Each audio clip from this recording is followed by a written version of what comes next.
కొన్ని నెలల క్రితం హిందూ సమాజంలో ఒక విస్ఫోటం, శ్రీవారి లడ్డూలో కల్తీ జరిగిందని చెప్పేసి సుప్రీంకోర్టు వారు ఒక సిట్ ని ఏర్పాటు చేయడం, ప్రాథమిక నివేదిక అంటూ వారు ఇచ్చారు. దాన్ని అందుకుని ఎవరైతే దోషులు ఉన్నారో మేము నిర్దోషులను ప్రకటించడానికి ప్రయత్నం చేయడానికి వాళ్ళు ముందుకు సాగారు. ఈ విషయాన్ని పరిగణలోకి తీసుకున్న పూజ మఠపీఠ ఆశ్రమవతులు సుమారుగా 150 మందికి ఆశీనులై ఉన్నాం. మేమందరం యొక్క నిర్ణయం ఒకటే, ఖచ్చితంగా ఈ కల్తీ లడ్డు ఎవరు చేశారో వారిని కఠినంగా శిక్షించాలని. కరుణాకర్ రెడ్డి గారు మాజీ టీటీడీ చైర్మన్ వారు మాట్లాడుతూ కింద స్థాయి అధికారులు తప్పు చేశారు, ఉద్యోగులు మాకేంటి సంబంధం అని ఆ విధంగా మాట్లాడడం. వైవి సుబ్బారెడ్డి గారు కూడా ఆ సిట్ రిపోర్ట్ ను చదివి అందులో కెమికల్స్ అన్ని కలిసిపోయాయి, ఇది వాస్తవమని వారు కూడా అంగీకరిస్తూ చివరికి వచ్చేసరికి మాకు సంబంధం లేదు అనేటటువంటి మాటలు మాట్లాడడం అనేది ఈ హిందూ సమాజం జీర్ణించుకోలేనటువంటి అంశం. ఇది కాగా అర్థమవుతుంది, వాళ్ళు కలిపారు, దారుణంగా మా మనోభావాలను దెబ్బతీశారని అర్థమవుతుందా?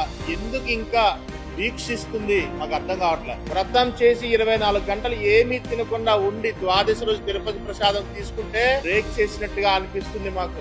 అలాంటిది జన్మలో ఎప్పుడు తీసుకోలేని యానిమల్ కొవ్వుతో మాకు ప్రసాదాన్ని అందించడానికి సహకరించారంటే అలాంటి వాళ్ళని మీరు ఇంకా దేనికోసం వెయిట్ చేస్తున్నారండి? ఖచ్చితంగా జగన్మోహన్ రెడ్డి అనుసరణలోనే ఇవన్నీ జరిగాయండి. జగన్మోహన్ రెడ్డి ముఖ్యమంత్రిగా ఉండేటప్పుడు చాలా ఆలయాల మీద దాడులు జరిగేటప్పుడు ఎక్కడ ముఖ్యమంత్రి ఒక ప్రెస్ మీట్ పెట్టి తప్పు జరిగిందని ఖండించడం గానీ, దోషుల్ని పట్టుకుంటామని చెప్పడం గానీ ఎక్కడా మాట్లాడలే. సరికదా పిచ్చివాడు చేశారు, మధ్య చిమ్మితున్న వాళ్ళు పగలగొట్టేశారు, ఆ రాత్రి ఎవడో పిచ్చి వెర్రివాడేమో ఆ విగ్రహాలు పగలగొట్టాడని హిందువులను పిచ్చి వాళ్ళు చేసి మాట్లాడారు. ఆ విగ్రహాలు విరిపోతే సిమెంట్ బొమ్మలే కదా అని దేవతామూర్తిని కించపరిచి మాట్లాడారు. దేవాలయం మీద దాడులన్నీ కూడా చేయించి ఎవరిని పట్టుకోకుండా, దోషుల మీద కనీసం ఎంక్వైరీ చేయలే, కేసులు పెట్టలే, ఎవరిని పట్టుకోకుండా హిందూ సమాజాన్ని వంచారండి. ఖచ్చితంగా గత ప్రభుత్వంలో సుమారుగా వందల సంఖ్యలో దేవాలయాల మీద, దేవాలయ విగ్రహాల మీద, రథాలను తగలబెడతం మీద అనేక దాడులు జరిగినాయి.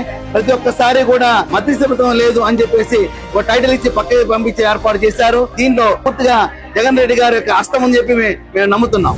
గతంలో ఒక 3.5 సంవత్సరాల క్రితం ఆ పార్టీ ఉన్నప్పుడు నేను తిరుమల దర్శనానికి వెళ్ళానండి. అప్పుడు లడ్డూ ప్రసాదం కొనుక్కొని తినడం జరిగిందండి. ఆ తిన్నప్పుడు వాంతి అయిందండి. అప్పుడు డాక్టర్ దగ్గరికి వెళ్ళి చేస్తే ఫుడ్ పాయిజన్ అని చెప్పారండి.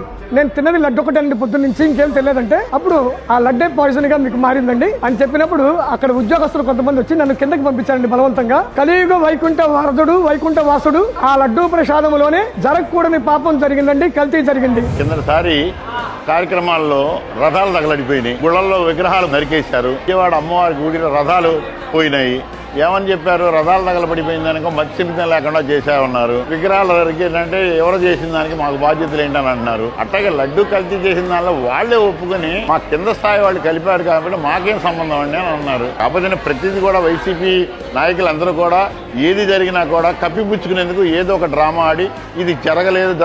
ఎందుకంటే దొంగని 10 మంది అయితే దొంగ అయిపోతాడు కదా అని వాళ్ళ ఉద్దేశం. అలా అన్నారు. ఇదేంటంటే రుజువులతో సహా బయటపడింది కాబట్టి దీన్ని ఎవరు కూడా కాదని అనడానికి ఇల్లేదు. ఇది క్షమించాలనేటువంటి నేరం. ఇది హిందూ అనేటటువంటి వాళ్ళు ఎవరు కూడా దీన్ని క్షమించరు.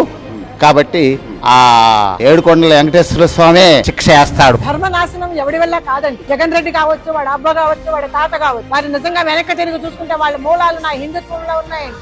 సనాతన ధర్మాన్ని పాటించిన వారు. నా భగవంతుడు కొండ విలువ తెలియజేసినప్పుడు ఈ పాపికి ఎవడు తెలియజేస్తాడో మనం వేచి చూడాల్సిందే. భక్తులందరి మీద కూడా ఇది కుట్రపూరితమైనటువంటి వ్యాఖ్యానం ఏంటి అంటే, ఇది ఏదైతే చేస్తున్నారో వాళ్ళు అది చేసేది మన హిందువులకి పిల్లలు పుట్టకుండా ఉండాలి, హిందువులకి ప్రజ్ఞత ఉండకూడదు, హిందువుల్లో ఆత్మ నూన్యతా భావం లేకుండా వాళ్ళంతా కూడా మా వెనకాల పడి కుక్కల్లా తిరగాలి అని చేస్తున్నారు తప్ప హిందూ దేవుళ్ళు గౌరవించరు వాళ్ళు.